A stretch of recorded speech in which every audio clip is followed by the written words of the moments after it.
The Middle East is on fire again. The region, already plagued by years of conflict and instability, is now facing yet another wave of violence and destruction. And surprise, surprise, Donald Trump is fanning the flames. The former president, known for his aggressive foreign policy, has once again taken a hardline stance.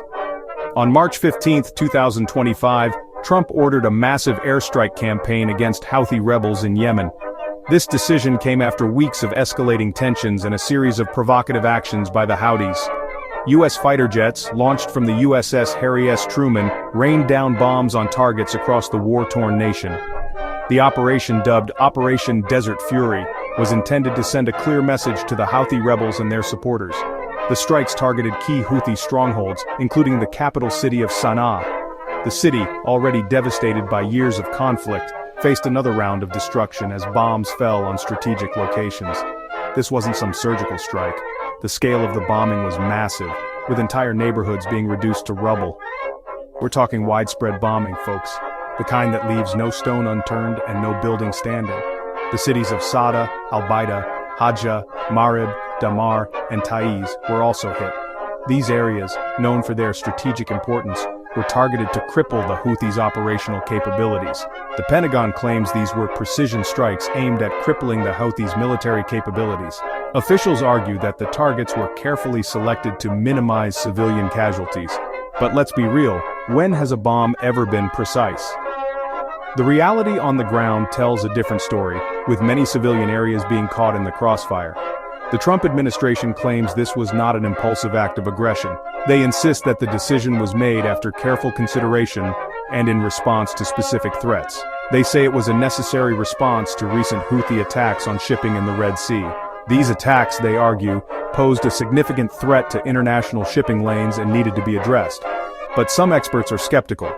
They question the timing and the scale of the response, suggesting that there may be other motives at play. They point out that there haven't been any attacks on U.S. ships recently. This raises questions about the true nature of the threat and the justification for such a large-scale military operation. So, what's the real story here? Is this just another example of Trump's aggressive foreign policy, or is there something more going on behind the scenes? Is Trump just trying to flex his military muscle before he leaves office?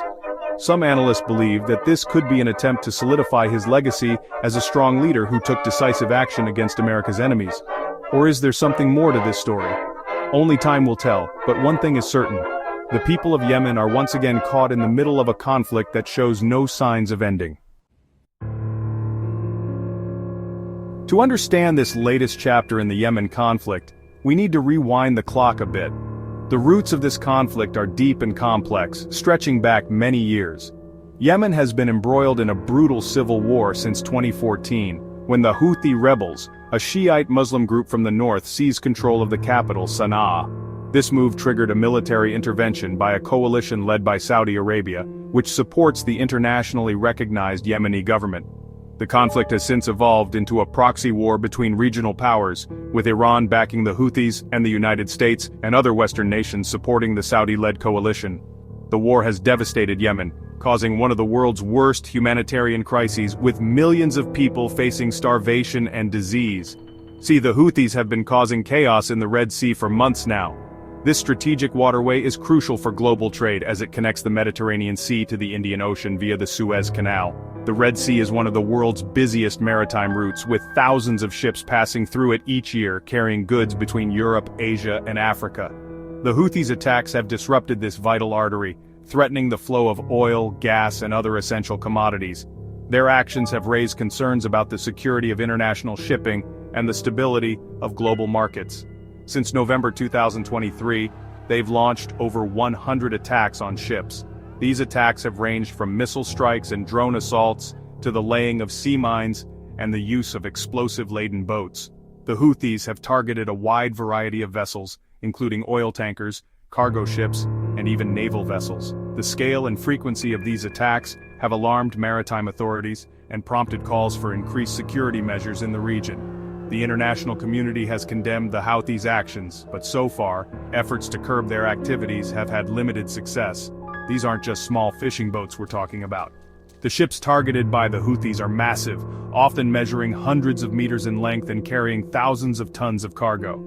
These vessels are the lifeblood of global trade, transporting everything from consumer goods and industrial equipment to food and medical supplies. The disruption of their operations has far-reaching consequences, affecting supply chains and economies around the world. The attacks have also put the lives of countless sailors and maritime workers at risk, highlighting the human cost of this conflict. We're talking massive cargo ships carrying vital goods. These ships are essential for the functioning of the global economy as they transport the raw materials and finished products that keep industries running and markets supplied. The Houthis' attacks have disrupted the schedules and routes of these vessels, causing delays and increasing the cost of shipping. This in turn has led to higher prices for consumers and businesses, adding to the economic strain already caused by the COVID-19 pandemic and other global challenges. The Houthis claim they're not targeting just any ships. They argue that their attacks are a form of resistance against what they see as aggression and injustice. The Houthis have framed their actions as part of a broader struggle against foreign intervention and domination. They have sought to justify their attacks by pointing to the suffering of the Yemeni people and the need to defend their homeland. However, their actions have drawn widespread condemnation and have been seen as a threat to international peace and security. They say they're only going after Israeli-linked vessels. The Houthis have accused Israel of supporting the Saudi-led coalition and of playing a role in the blockade of Yemen. They have vowed to continue their attacks until their demands are met and have warned other countries to stay out of the conflict. The targeting of Israeli-linked vessels has added a new dimension to the conflict, raising the stakes and increasing the risk of a broader regional confrontation. Why? They say it's payback for Israel's blockade of Gaza. The Houthis have expressed solidarity with the Palestinian cause and have condemned Israel's actions in Gaza. They have called for an end to the blockade and for greater international support for the Palestinian people. The Houthis' rhetoric has resonated with some in the region, but it has also drawn criticism for escalating tensions and for using the plight of the Palestinians to justify their own actions. They're demanding that humanitarian aid be allowed into Gaza. The Houthis have called for an end to the blockade and for the unrestricted flow of humanitarian aid to the Palestinian territories. They have argued that their attacks are a means of pressuring the international community to take action and to address the humanitarian crisis in Gaza. However, their methods have been widely criticized, and there are concerns that their actions could further complicate efforts to achieve peace and stability in the region. Now, I'm all for humanitarian aid. It's crucial that we support those in need and work to alleviate suffering wherever it occurs. The situation in Gaza is dire, and the international community has a responsibility to help. But the Houthis' approach is deeply problematic. But hijacking ships in international waters? That's not the way to solve the Gaza crisis.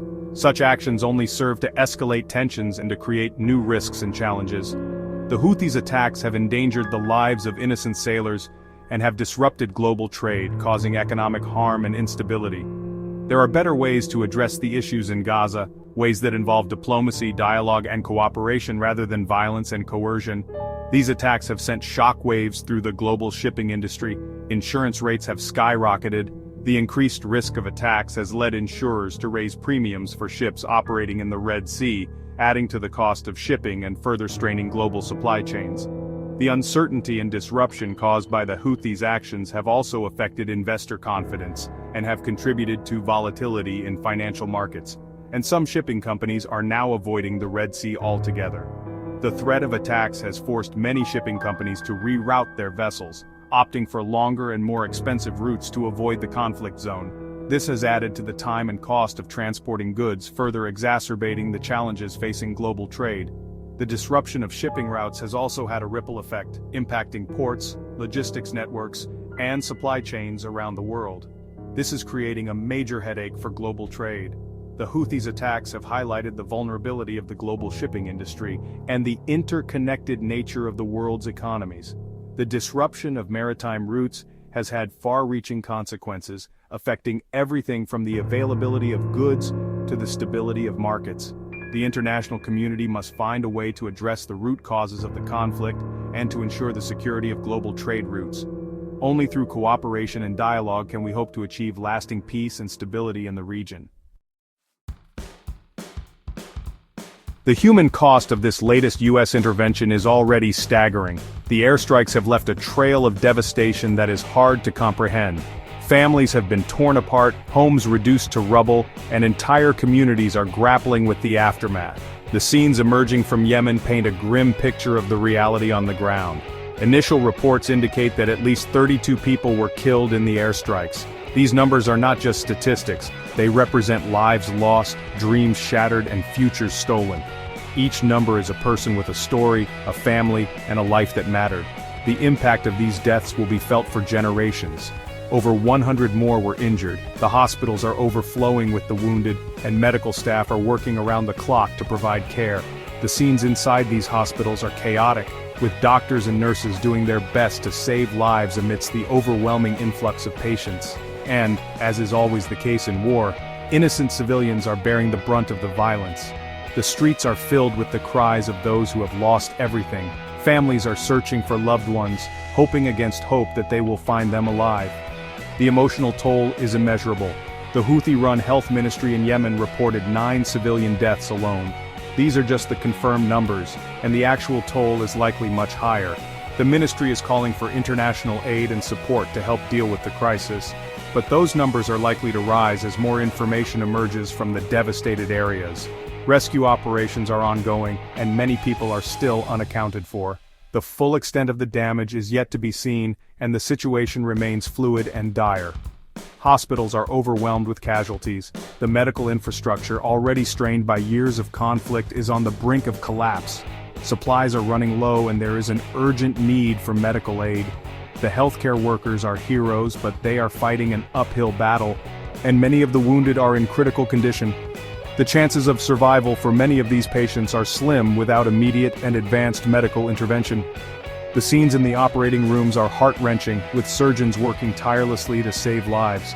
It's heartbreaking to see these images coming out of Yemen. The pain and suffering are palpable, and the sense of despair is overwhelming. These images serve as a stark reminder of the human cost of war and the urgent need for peace. Children with bandages wrapped around their heads. These young victims are the most vulnerable, and their suffering is particularly poignant. They should be playing and learning, not lying in hospital beds, fighting for their lives. The impact on the children is a tragedy within a tragedy, mothers weeping over the bodies of their loved ones. The grief is unbearable, and the loss is irreplaceable.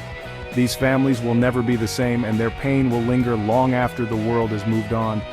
The human heart can only take so much, and these scenes are a testament to the resilience and strength of the Yemeni people. This is the true face of war. It's not about politics or power, it's about people. People who are suffering, people who are dying, and people who are trying to survive in the midst of unimaginable hardship. The images from Yemen are a powerful reminder of the need for compassion and action. And it's a stark reminder that there are no winners in this conflict. The cost of war is too high and the price is paid in human lives. The world must come together to find a solution, to bring peace, and to help rebuild the lives that have been shattered. Yemen's story is a call to action for all of us. The Houthis are not taking these airstrikes lying down. They've condemned the attacks as a war crime and US-British aggression. They're accusing the US of siding with Israel and Saudi Arabia in their ongoing war against the Houthis. Houthi leaders have vowed to retaliate. They're calling on their supporters to rise up and resist the US aggression. They're also warning that they will continue to target Israeli-linked ships in the Red Sea. This is a dangerous escalation of the conflict. The Houthis have proven their ability to strike back. They've already launched missile and drone attacks against Saudi Arabia and the United Arab Emirates in the past, and they've shown they're not afraid to target civilian infrastructure. So, the question now is, how will the US respond to Houthi retaliation? If there's one thing Donald Trump loves more than a good airstrike, it's talking tough. And he's been on a roll lately. In a series of angry tweets, Trump warned the Houthis that hell will rain down on them if they continue to attack US interests. He also took aim at Iran, accusing them of arming and funding the Houthis. Trump threatened Iran with overwhelming lethal force if they don't cease their support for the rebels.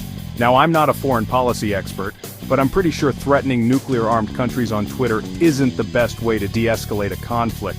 Trump's reckless rhetoric is only making a bad situation worse. He's playing with fire and the whole world is watching with bated breath.